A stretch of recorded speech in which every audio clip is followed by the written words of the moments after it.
We hear the phrase living on the edge all the time, right? Well, today we're looking at a home that takes that idea and makes it literally true. Let's step inside a truly one-of-a-kind house that is, in a word, unforgettable. So, our journey takes us to the incredible landscapes of New Mexico.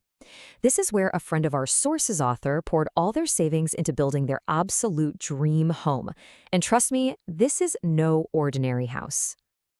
At first glance, you might think it looks like a lot of homes in the area. It's this beautiful, earthy adobe style, with these really soft lines that just kind of melt into the landscape. It looks amazing against that clear blue sky. But hang on a second, before we go any further, just think about this. What is it that makes a home, a place, really stick with you? Is it the look, the location, or maybe a feeling you get when you're inside? Keep that question in your head as we go on. Now, to really get what's so special about this house, we gotta talk about what it's made of. Because it's not just about looks, the material itself is totally connected to the land it's sitting on. The house is built with adobe. Now, if you're not familiar with it, adobe is this incredible natural building material. It's been used for centuries, especially in places that are sunny and dry. It's literally built from the earth itself. And what's so cool is how simple the ingredients are.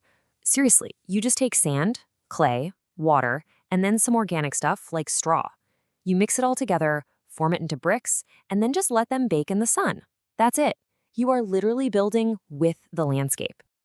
Okay, so let's start our tour from the outside. This is where you get the very first hint that something really unusual is going on with this place. From the street, this is what you see. A gorgeous, welcoming adobe home. You see those soft, organic lines, so different from your typical sharp-cornered house, and that classic cactus right by the door. It feels normal, traditional even. No clue what it's hiding.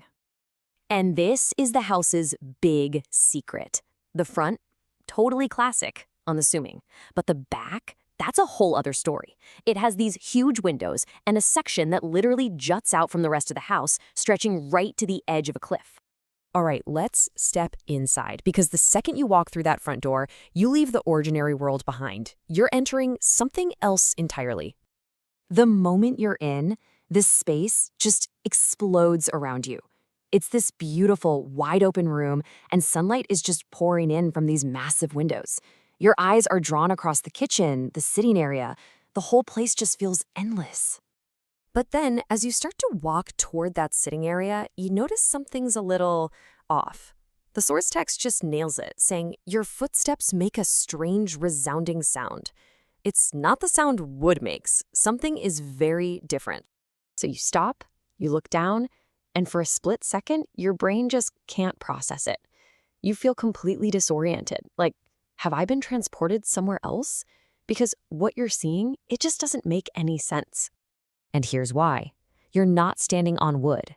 Part of the floor is made of thick, custom-designed glass. And through that glass, you are looking directly down into a gaping canyon right underneath the house.